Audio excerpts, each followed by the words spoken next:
leave the truth. I don't think any of us really realised what we were letting ourselves in for. Nobody is better than this programme. This was a dream job, you know, this was my favourite TV show for the last 15 years. Tucker! Bianca! Twinkle. Bobby. Ricky. Free as Pat. This is the EastEnders family album. 1,000 snapshots of the classic moments that have become the most talked about on television. It's 15 years since we first met the families of Albert Square. But back in 1985, the small cast centred on just 3 families: the Watts, the Fowlers and the Beals. I think I was very lucky having Gilly and Peter, and I always called him Pops from day one. It was easier to call them Mum and Dad Offset as it was not to. But yeah, I still, when Jill phones up, I spoke to her last night.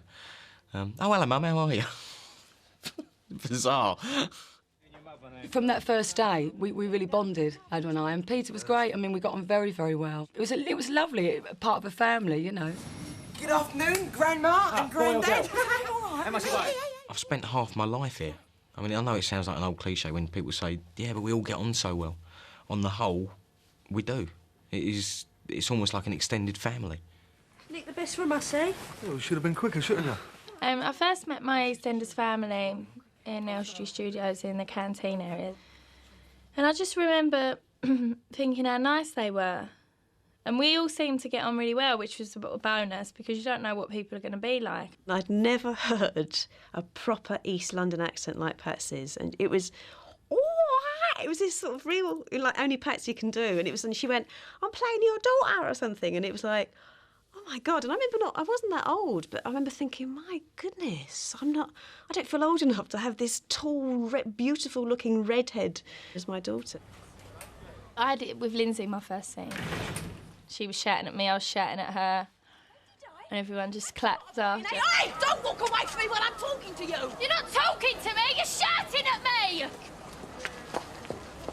And I think actually the director said, it was very good, but could you just take it down a little bit, please? A good old family slanging match, but it's not all doom and gloom. We're all one big happy family. Of course it's difficult sometimes, and on the odd occasions, you know, some nerves get a bit frayed, but invariably we stick together like glue. EastEnders is essentially a team show. It is all teamwork, and we are a jolly good team. It's true we do have our ups and downs, but at the end of the day, we are all there for each other.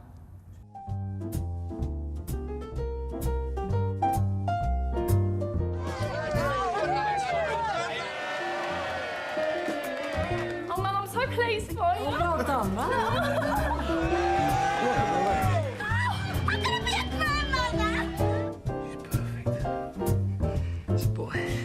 Yeah. She's beautiful.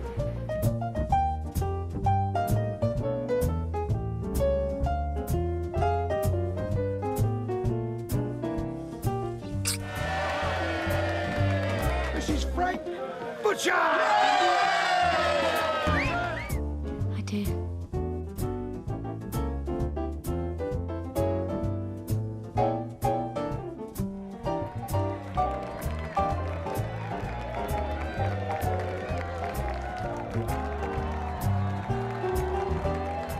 There was just thousands of people there. I think they thought it was Fergie. Till I turned around, they heard me say, Ricky!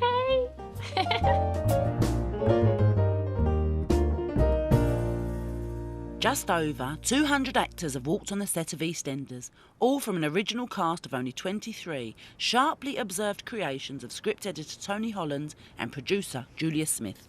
Julia Smith and Tony Holland, I think the BBC owed a tremendous amount to Julia, and because she had come up with this unwieldy item called E8, which subsequently turned into EastEnders. Julia Smith was nicknamed the Godmother, and she was a formidable woman. She could just, with one look, just like shun you completely and put you to the ground. You were so petrified of Julia. She knew what she wanted, she knew how to get it, and she got the right results. I know what people mean. She knew what she wanted, like Biddy Baxter, that kind of thing. It's like directors. I like that kind of director. None of us, the boys, were allowed to use makeup, you know, which was right, because we was all like working class people. The only person was me, and that was not makeup. I'd have like a reddish nose, a bit of ruddy cheeks, and potato dust, the makeup girl used to put under my nails. She was the sort of director who, when somebody picked up a glass, there was a puddle on the table, and she had all that close-up attention to detail. She made all my dreams come true. Julia produced EastEnders for 3 years and died in 1997. I think they wanted something very, very hooky, very melodic, something that would get people in, I think Tony said, from the garden or from the kitchen. So I knew it had to be a special kind of a melody. But we didn't get to the arrangement brief until the main melody had been set. After the first attempt that I made, which was a bit rubbishy, I must admit, in retrospect.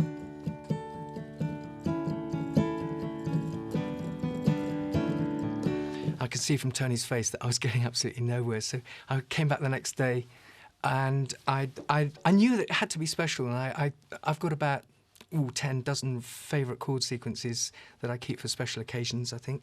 And suddenly, you know, the whole thing evolved.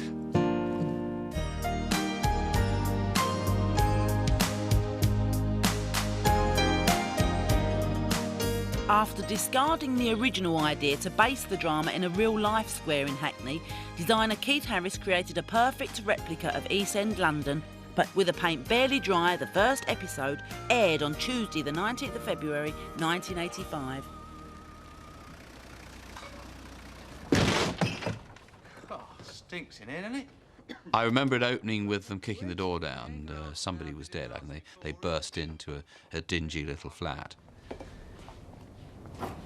That was the impact of the opening episode, as far as I recall, but I'd be very interested to remember what the first line was. I kicked the door in, and I'd say, "Cool, stinks in here, doesn't it?" Reg, he's dead. Dead drunk. No, he's dead. No, he's not. I said, no, I don't think I'm going to do this. No, Julia, thanks. She said, why? I said, well, I don't think I'm really right for this, the way this character, Arthur Fowler, the way you've explained. Do you think I'm really right? She said, well, it was written for you. Eventually, of course, I came to my senses and rang my agent and said, tell Julia I'd be delighted to do it. The audition for Pete Beale, which subsequently turned out to be Den, which is very strange because Den is not very good doing things like that with brown paper bags. I just had to talk to Julia and Tony about where I came from, and I lied. I said I was from the East End, but I wasn't. But I think they must have thought, well, he's cheap, we'll get him. Right, I'm just going to go and see Mum. I can't remember it. I really cannot remember it. I think it was me walking across the road from the cafe to Pete's stall. I think I asked him for some pocket money or something. Here we are. Thanks, Mum. You and your mother name first, then, son? I'll leave it out. Dan, I'm playing Mark on the machines. That money's meant to pay for your dinner. I'm playing with my own money. Suddenly I got a call from my agent saying, you've got a recall for EastEnders, but not for the part of Sue, it's for the part of Kathy. And I went up to meet Julia Smith and Tony Holland, and they just sat looking at me for ages and thinking, yeah, you're too young for the part of Kathy, you're too young. And I thought, oh dear, so I thought, OK, well, fine. But then Tony Holland said, could you put your hair out? And he was sitting there with a calculator working out dates and if I could have had this son Ian that I was supposed to have it. And yes, you could have had him at 18 or 16 or something like that. And I went away, didn't hear any more again. Until I eventually got a call from my agent saying, oh, congratulations, you've got the part of Kathy. So from Sue, I'd gone to Kathy in the space of like 2 months, yeah. Oh, you bloody Beals. What's the matter with you? You want to control your Mrs. Ali? He's soft enough to take it, he is. You lot, neighbours. First chance you get, you can't wait to point the finger. Well, for a start, Miss Silkney, because you don't even bloody well live on the square, so what's it got to do with you? And for a finish, you can tell Marbill that we ain't going to take the blame. Well, I wouldn't have said your tea was that bad, would you, Ali? When I first saw the first and second episode, I was rather proud, actually, to belong to it. Oh, I see you put your spuds before your old man. All the characters were very carefully drawn. And they were very lovely people to work with. Everyone was pulling together, you know, at the beginning, which was a wonderful atmosphere. We were given a private showing of them, and then you could have heard a pin drop in the room, and everybody sort of sat back and went, oh, because you knew you had really seen something. We were all made to watch the first episode. I actually thought it was a load of rubbish. I didn't wait to see what anybody else was going to say. I said, that is a hit. And I took the cassette out, and everyone said, yeah, it's very good, it's very good. I said, no matter, I don't really care what you think. I know that's going to be a hit. It was nerve-wracking, but it was lovely for me. I was dreadful for about 8 months. Kind of felt like I belonged almost. There's too many posers in this business. Exactly, that's what I was for. When this character came up, I was actually in Los Angeles doing a film, and you know, I think at the time I was more excited about the EastEnders thing that might happen than I was about actually making the film in LA, because this was a dream job. I'm gonna make you suffer! Oh, grow up, Saskia! My friend was living with me, and there was builders outside on the scaffolding, and she shouted out, "My mate's just got a part in EastEnders," and they all started going da da da da da da. Sweet. Come in. One thing my mum did say to me years ago was, whatever you do, don't get a job on EastEnders. And I think it's because she just thought everyone talked like that, and she didn't want me to be talking like that. Don't worry about me, Dad, I can cope. I was over the moon, I was absolutely over the moon. I watched EastEnders, I suppose, from the beginning, mainly because you had sort of friends in it that you sort of grew up with, or, you know, you've got mates in the business. And in particular, Sue Tully, who played my sister, because we were together in Grange Hill. That was quite nice to have a reunion with her. No. Brilliant. My first scene was in the market, and I think I was just taking some money off of Matthew, and I was so nervous doing it that my hands were getting confused. I didn't know if I'd taken it in my left hand or my right hand.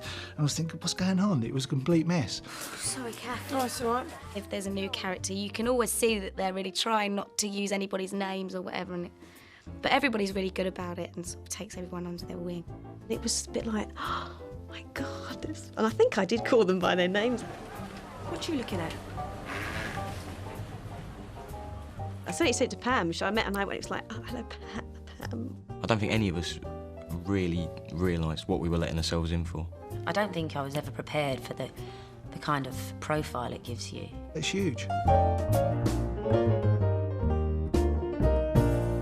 No family album's complete without its recollections of love, except in Walford, of course, where the path of true love rarely runs smooth, and more often than not, when you scratch away the surface, it reveals a web of deceit and lies. We're just coming, all right? We're just coming. You do what you like. There wasn't many more complicated than the rush marriage of Cindy and Ian Beale on the 12th of October, 1989. You know what's best, don't you? Just 1 year later, the honeymoon was well and truly over for Cindy and Ian, and their relationship spiralled into the depths of mutual loathing. I hate you more than you will ever know. I miss working with Michelle, because, I mean, we used to work well together. There was good fun with the original Cindy Wixie-Ian triangle. What is it? I wish I had a camera. We all knew it, but it was a year before Ian would find out that Stephen, the child he thought was his firstborn, was really the fruits of a clandestine liaison between Cindy and his friend Simon Wicks. Of course you do. I want to talk to you about this baby. Isn't he beautiful? Yeah. Do you want one? I don't need one. Look, Si, give him to me. This baby. Simon, you're Oi. drunk. This baby. What? What about him? Tell me and let's get it over with, eh? Nothing. I think Cindy is a great character, and I loved the way she did it, Michelle Collins. And? Poor Ian. He thought that after Cindy had given birth to his twins that she would finally become the devoted wife and mother. But he hadn't counted on the other Wicks brother, David. What's the joke? Oh, I've just been explaining the plan to Cindy. What are you doing here? Well, I thought it made sense that Super she came bitches often get a lot of men. They end up like man magnets. Cindy Beale was a bitch, and she went through quite a few men. I don't understand. Oh, yeah, watch out.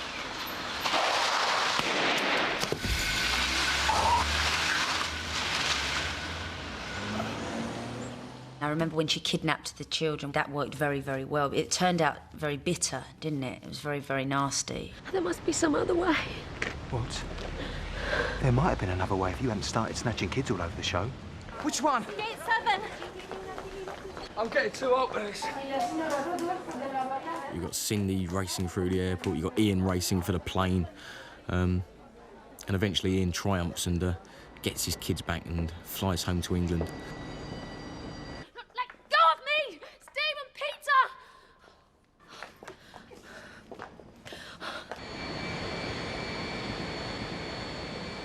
Cindy. She turned Ian's life upside down. But as in life, the characters in EastEnders usually get their comeuppance. And for poor old Cindy, it was a glamorous death during childbirth in prison. Ian's luck changed last year. We gazed on in astonishment as the beautiful Melanie Healy agreed to be his wife. But it was for sickness and not health that had finally persuaded her to marry him. Do you, Melanie, promise to honour and remain faithful to this marriage and, forsaking all others, be bound in union with Ian as long as you both shall live? Lucy's got cancer. Yeah. In a classic will she won't she episode, we all held our breath waiting for the just impediment to be revealed. I do.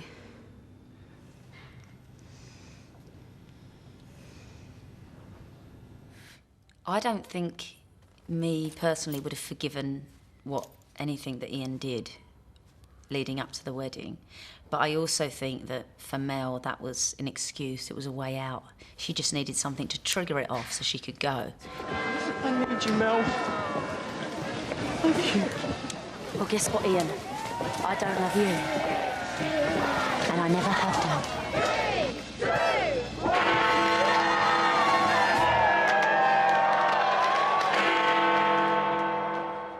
New Year's, new resolutions and new chances for the residents of Albert Square. Unless you want to be a part of it. One EastEnder always looking for a second chance was Grant Mitchell. Tiffany was forever living in the shadow of his first wife, Sharon. There was just one time, however, when we thought Grant had finally come to his senses and that he and Tiffany could live happily ever after. Well, maybe I needed this time to find out. What are you saying? I'm saying I know what I want. I know how I feel. I'm saying that I love you. I always did, and I always will. I just didn't know until now. But then again, this is EastEnders, and it was Grant Mitchell, and he just couldn't keep his hands to himself.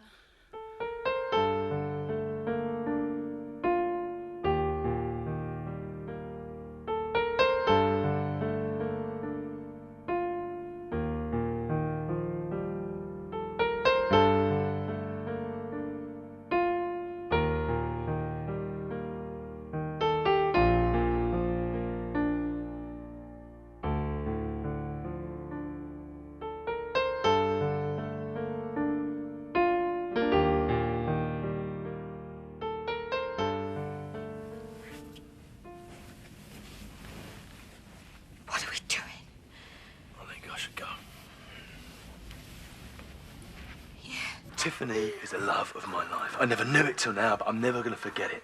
So why were we nearly kissing again the other night? Because there's something between us, you know there is. Don't give me that. You just used me for sex when she wasn't giving you any. And now that she is, you just want me for babysitting instead. Oh, the worst kind of mother-daughter betrayal. But even without the handy baby intercom, those EastEnder secrets have a way of getting out. And the one that kept 25 million of us on the edge of our seats was the identity of the father of Michelle Fowler's love child.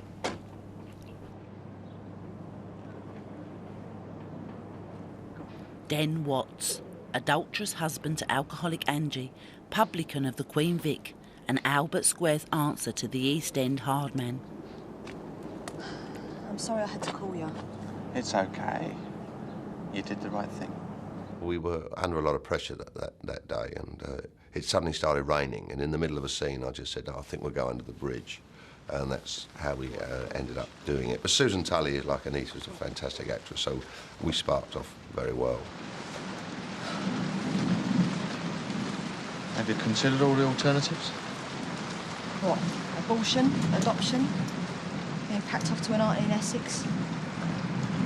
was grown up enough to do something. Got to be adult enough to face up to the consequences. Michelle Fowler, EastEnders' first teenage mother. She left the square in 1995, but not before she became pregnant by the other East End bad boy, Grant Mitchell. I think you'll have kids one day. You know what? I think you'll make a good dad. Surely the lives of the EastEnders couldn't get more complicated. Of course they can, particularly when an actor decides to leave and the writers are charged with coming up with an explosive new storyline. Wow, look at this. Will someone tell me what the hell's going on? Poor old Ricky. Who was the last one to find out? Bianca. Go on, tell him. What? Tell him. Carol. Tell me what? We're waiting.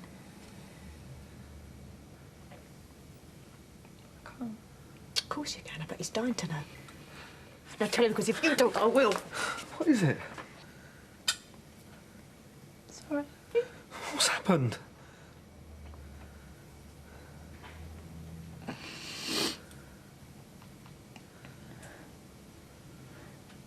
I'm sleeping with Dad. Then at the end, it was just complete devastation and total betrayal by her daughter. You turned out just like your father. You're just like David. I'm nothing like David. You're just the same as him. Self-centred, destructive. As long as you get what you want, you don't care who gets hurt. That's who you are, Bianca. I mean, the thing about that scene is that Carol had the power. Is that I could go anywhere in that scene because Bianca didn't know what was going to happen, and she'd become so small. And I remember saying to the director, I think I would really like to sit and put my hand to her face, that either make a gesture of I'm going to give her a cuddle or I'm going to strangle her. I think I want to lose you, Bianca. You're my oldest child.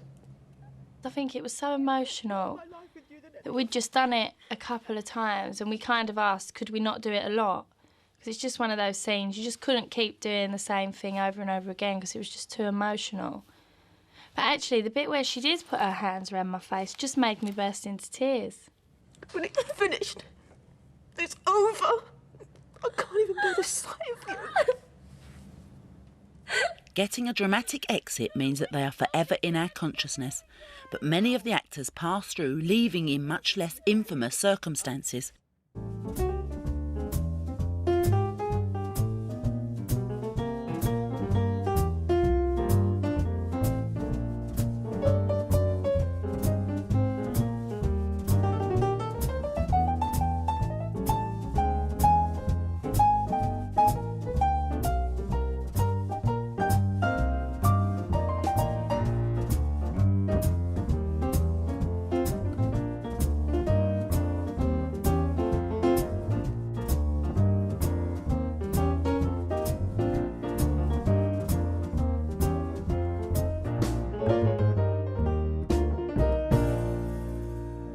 Excuse me. EastEnders, indulging in our fantasies and fears as we observe people with lives more miserable and complicated than our own. Usually they've brought it on themselves, but occasionally the writers drop in the kind of tragedy that makes us all think about how near it can get to real life. What? We're going to have to stop seeing each other. You don't mean that. I do. I think the writers always handle sensitive storylines very well. And particularly the HIV storyline that I was involved in. That's it, Mark. Stop talking gibberish. What the hell's going on? What the hell is going on in your head? Because, you see, this is the end. I can't take any more. I'm afraid I'm going to ruin your evening. You mean you haven't already? The reason I have to stop seeing you is because I've been diagnosed HIV positive. I mean, it was very early days that this subject would be portrayed in a soap. Are you gay? No, I'm not. And I don't shoot up either. It was a girl. She went with you knowing she had it? I don't know. You don't know? I don't know. It was a great experience for me and a great learning process because it was the very early days where people were a bit unsure about the condition. So we got together with some great researchers and great writers and Yeah, it's been a great experience for me. I'm so glad 10 years later that I got involved in this storyline. And Peggy Mitchell touched the hearts of millions as she struggled to come to terms with breast cancer. What's wrong? Well, I'm going into hospital in the next couple of days. Well, you got the results back. Consultant says that... The consultant says that a mastectomy is my best chance. And I've decided to take his word for it. Mum, you're gonna be all right. After all this time, Phil, I found someone I love. And Frank loves me. And I don't want to leave him.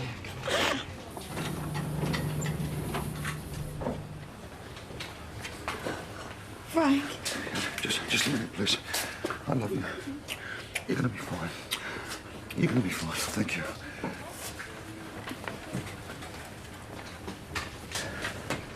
This is my pub. Time I got back behind the pumps. Peggy, you're gonna go straight up them stairs, sweetheart. Right then. Are you sure you want to do this? I mean, you don't have to put a big act on, you know. It's just a few punters propping up the bar. That's where you're wrong, Frank. Running a pub is showbiz. It's about making people feel good. Now, how's me lipstick? Great. Right then. Because if it is Frank... And it was a dark moment indeed when poor Frank Butcher, dogged with work and financial troubles, plunged into the depths of depression.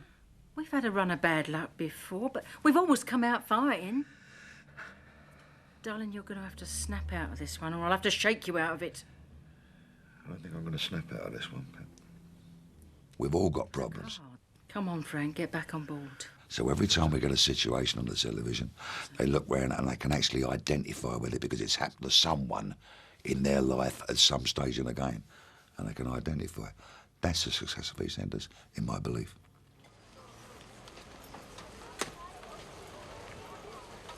I never, ever thought it would got to me, but it did, and it really made me very low. There was a period of 3 months where Frank had a nervous breakdown, and they asked me to come back again, and I said yes, I would. And I'm not being big time, I said, but under the conditions that I will never go for that again. That won't happen, so the first thing that happens is Frank kills Tiffany.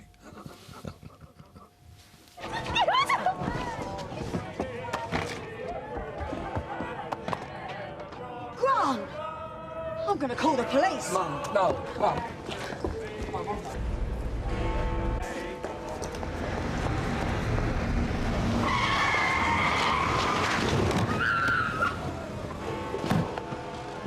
Oh, no.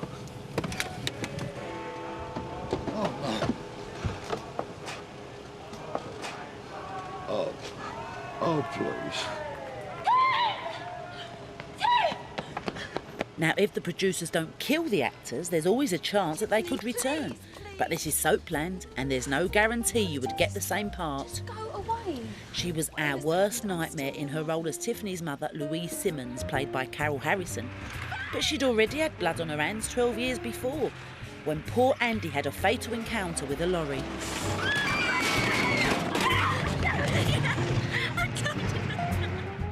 Mona Hammond played Blossom, the Jackson family's much-loved grandmother.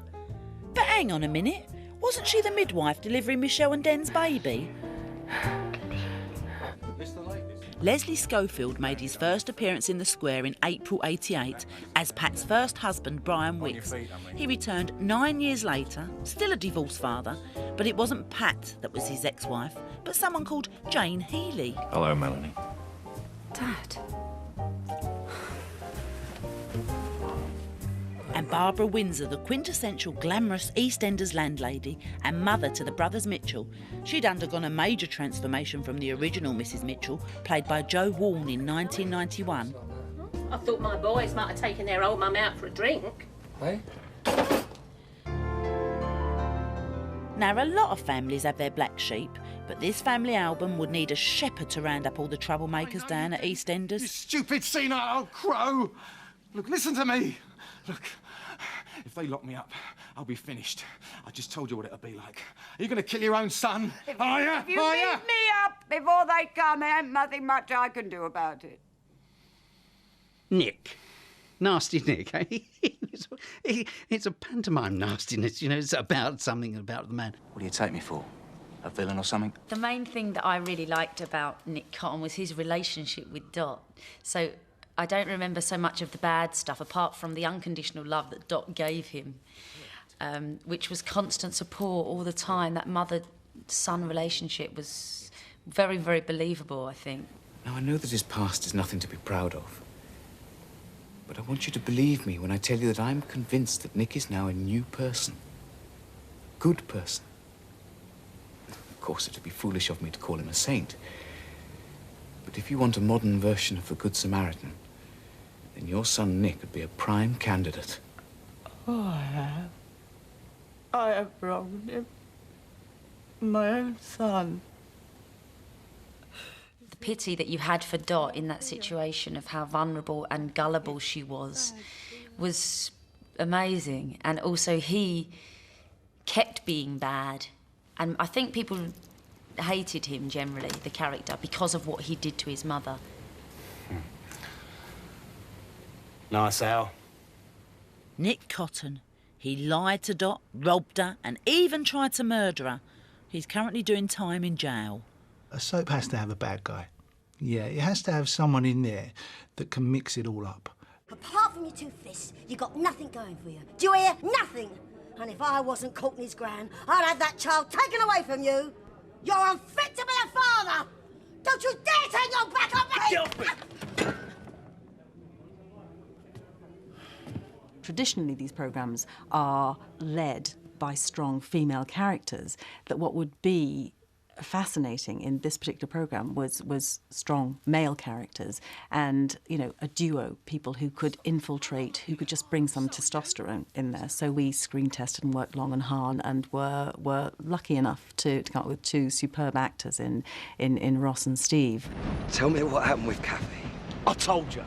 You haven't told me anything. Tell me!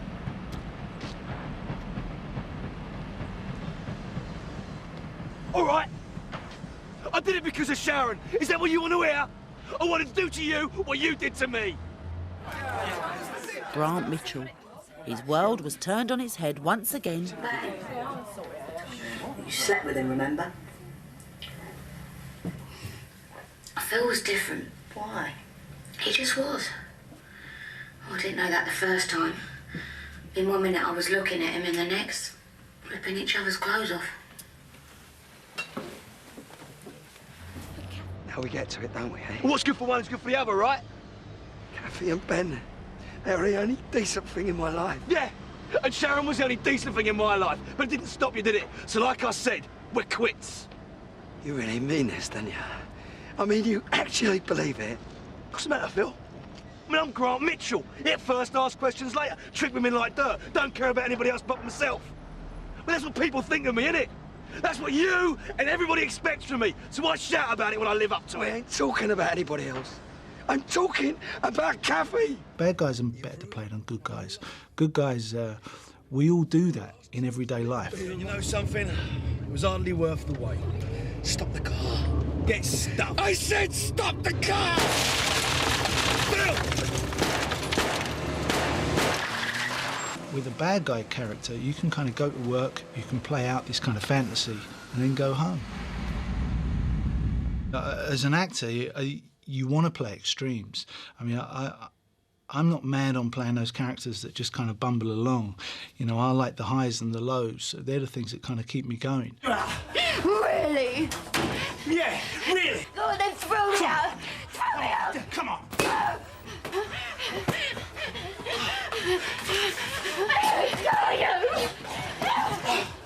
Get off him, what are you doing? You all right, Steve? When Matthew Robinson told me about the murder storyline, I thought, wow, bring it on. That's what I want to do. That's why I'm here.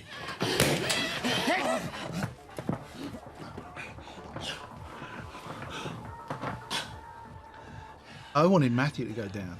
I didn't want to spend any more time in that prison set than I had to. Anyway, he deserved it. In respect of Stephen Owen, on the count of manslaughter. Not guilty. In respect of Matthew Rose, on the count of manslaughter. Guilty.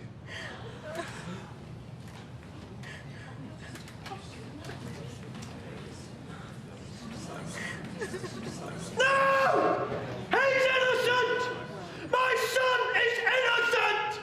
You call this justice? My favourite bad guy, there's only one, that's Dirty Den. How long have we been married? Dan, you're not saving up for a silver wedding already, are you? 18 years. And in the beginning, it was good. We both wanted the same things, and we both worked damn hard to get them. Well, that's what I keep telling you. Yeah, and then the bubble burst, the dream faded. There ain't no big house in Reigate, there ain't no pair of tiny feet. All we got is the shambles, this pretense, these lies. Look, Dan, I haven't got time. Will you stop it? Will you stop avoiding the issue? Will you stop making it impossible? Dan Watts was not a very attractive or nice person. But if you went below the surface, you understood him. And you loved to hate him. He was the lovable rogue, wasn't he, Dan? I mean, everyone loved him, didn't they? Even though he was a real, what do you call it? Dirty Den Watts, desperate to get out of the neurotic grip of Angie, finally got his chance when he discovered she'd lied about having terminal cancer to keep him. On Christmas Day, 1986, he delivered her final present. I don't want to get morbid today of all days, but it scares me. I don't think I can keep up this performance 24 hours a day. Oh, you could keep this performance up for a lifetime. Like on the Orient Express, like in the bar, like chatting up the barman. Oh, I've told my husband this terrible lie. Not a little white one, but a big black one. 6 little months to live. 6 tragic little months. That has got to be the sickest joke that you've ever played. And then what's fell for it? Well, now the joke's on you. This, my sweet, is a letter from my solicitor telling you that your husband has filed a petition for divorce. Happy Christmas, Anne. Blackmail, robbery, rape, drive-by shootings and even murder make forgiveness pretty hard down at EastEnders. But they're so used to infidelity that they can usually find it in their hearts to let bygones be bygones. And even nice guy Arthur Fowler couldn't resist temptation. You tell me you've been seen so tired and you expect me to relax. We can sort this out. Now, come Now go away from me, Arthur. Oh, now, come on, Go away Pauline. from me. Will you please... I hate you, I hate you, I hate you. And frankly, you know, if as much happened to one character as happens to any one of the characters in EastEnders, then they'd be in a mental institution, wouldn't they? I mean, you know, Pauline wouldn't be walking around as she is because she's been through so much. The one I think sticks in most people's minds and mine is when Pauline hit Arthur with the frying pan and the props boys had left me a stack of 6 frying pans to pick my choice. But Pauline, please, Stay away from me, Arthur! But how could you stay mad at Arthur for long? Arthur? Yeah. Do you think you'll sleep all right tonight? As well as I usually do, I suppose. Good night, love. Now, listen, if you do want to do anything for your birthday, just let me know, eh? Arthur? There is something I want to do for my birthday. Oh, yeah? Yeah. But can I do it early?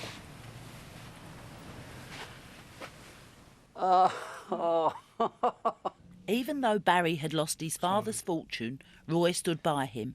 But when the tables were turned, it took Barry months to forgive his father for his betrayal.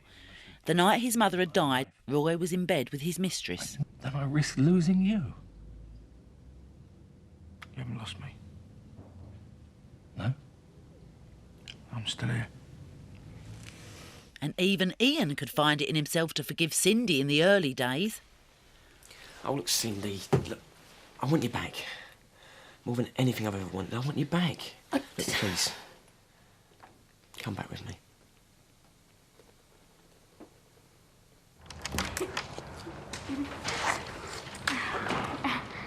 But Natalie had to leave and come back again before Bianca could find it in her heart to forgive her for sleeping with Ricky. Slag. In big red letters. What? Slag! You work on so many different episodes and you're not working in story order, that you develop this way of working where you can throw yourself into it at any moment. So if somebody's calling you a slag and you know they're your mate, you're not really thinking, oh, that's really hurtful. Don't you start, no, it ain't a competition. Just as well. Whenever I see anyone cry, I cry. I'm really sorry, Bianca, about everything. Patsy cries all the time. Oh, come here. I always found myself quite emotional when me and Lucy did arguing scenes because we do get on really well. And my last scene I did with Lucy, I had one line and I just couldn't stop crying for ages. It's such a mad place to work. It's a really crazy job, isn't it? I mean, we all come in this place and cry all day. It's great. Barry and I having this drink, we thought you might want to come. But it wasn't long before Bianca had to ask for Natalie's forgiveness after the shock revelation that she'd been sleeping with her mother's boyfriend, Dan. I'm really sorry about everything. Lying to you and that. Yeah, well, that's the least of your crimes. Still, it's your loss, not mine. Still mates though, aren't we? Yeah, of course we are. I'll see you around.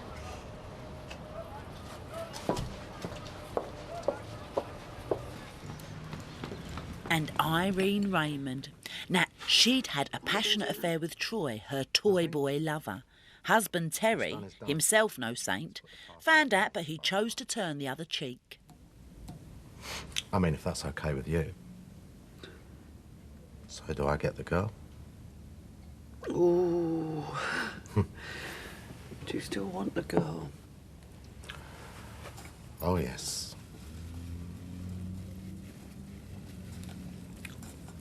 Shall we, Pick up where we left off. The EastEnders families, they're like our own flesh and blood. So much so that sometimes it's difficult to separate fact from fiction. People say the strangest things. Well, how's bad. All the time, every day of my life. Tucker! And their teenage kids are saying, Mark! About 30, 40 times a day. All right, Twinkle. Bianca! Where's Ricky? Ricky! Bianca! Ricky! And then for a little while I was getting Dan, so it was quite a nice change. Ricky, Barry. On good days, I'd be very friendly and chatty. On bad days, I ignored them. Before Mel married Ian, people used to shout, don't do it, don't do it. I can't tell you what people say to me in the street. Then they shouted, Steve's a murderer, don't go with Steve, stay with Ian. Nice one. And now they shout, you bitch, leaving Ian, so can't really win. But you're our friends. Sometimes, though, they have to move on. The truth is, I walked into the green room and I seemed to be the only person there. This was on a Saturday, and I went into, I thought I must be late, so I go in for a scene, and there's every member of the production team is doing a part. There's no member of the cast. So I said, where's so-and-so? Oh, no, I opened the supermarket. Oh, and where's, oh, well, they've only got this scene, so they're not coming in. Oh, and where's, oh, no, oh, fine. So I said, I've just come in all the way just to walk in the back of shot. You know, we've got, everywhere we go, we're you know, feted and people look after us and nothing's too much. And there's these people moaning. Something happened.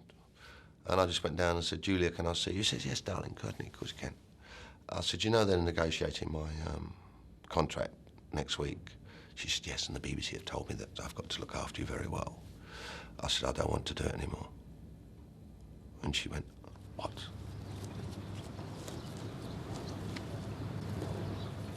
Well, it was my decision to be killed off. They said, what do you want to do? You can leave it open. I said, no, I want to be killed off.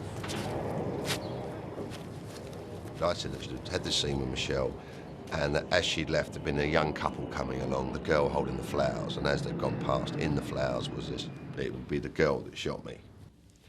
But messages hadn't gone through and ended up being shot by a bunch of daffodils, which is great, because the day after it had gone out, I was in Sloane Square shopping, and I came out and my car was covered in daffodils, so someone thought it was funny.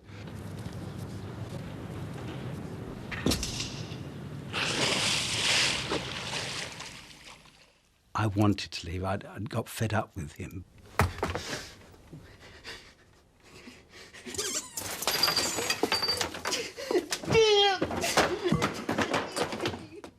So by the time I left, I was quite pressurised. I was stressed, you know. I just wanted out.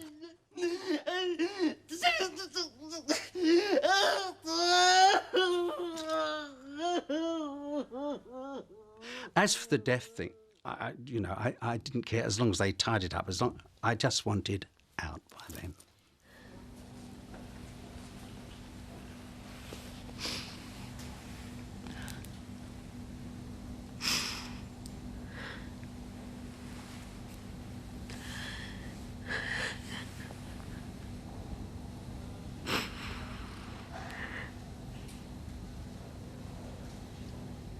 When I went up and told them that I was going, there was that fear. Well, what am I going to do if they say, if you go, we're going to kill you off?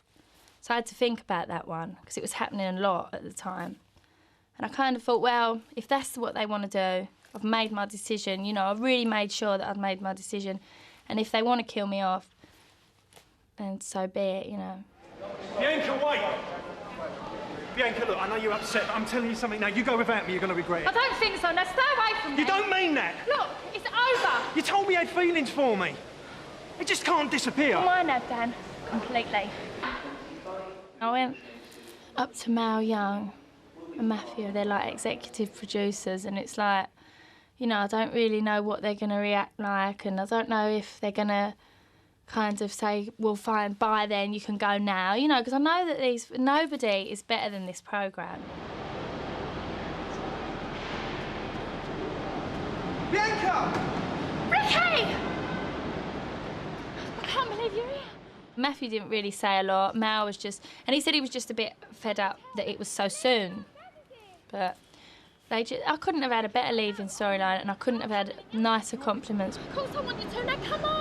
And it was just like a dream come true. I mean, you know, because I know that he could have turned around and said, well, look, you know, it's too soon. You can't just go. See you later type of thing. But he didn't, so I was lucky. Look, I love you, and no one else comes near.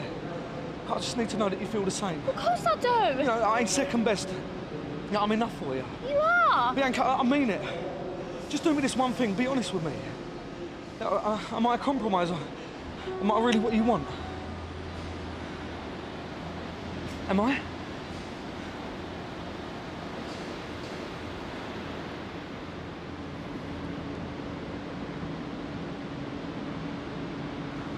No. That's what I needed to know. My final scene with Sid was sad, but just looking at his little face, it was really sad.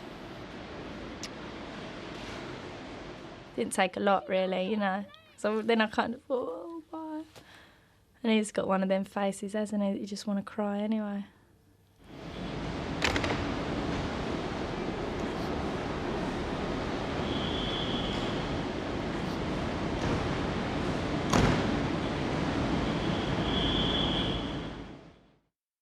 I'm very lucky, I suppose, in the fact that I do have this open book at the moment that I can keep coming back. I mean, I don't know how long that will last. No one's indispensable, and certainly if they decided one day that Kathy got killed by a shark while she was swimming in South Africa, that would be it for me.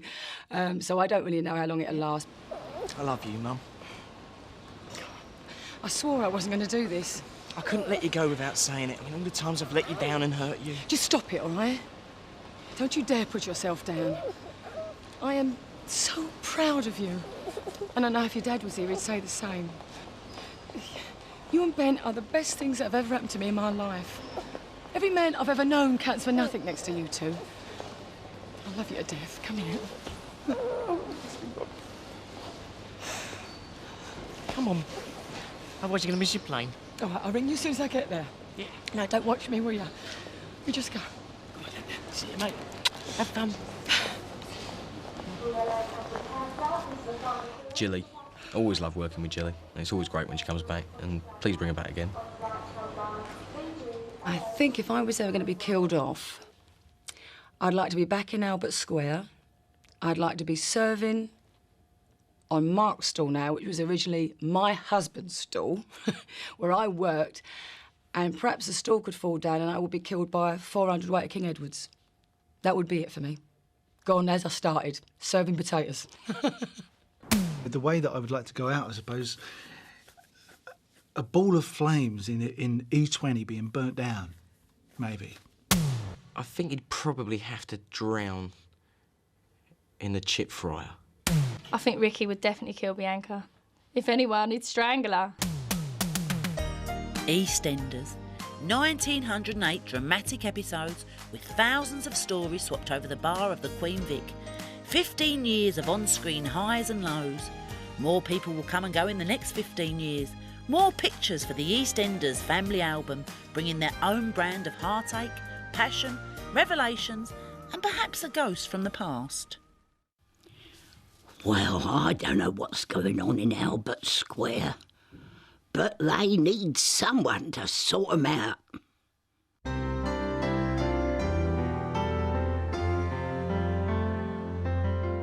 So with a big week in Walford to come, Ross Kemp is on BBC One tomorrow night at 8, with EastEnders stars past and present, marking 40 years on the square.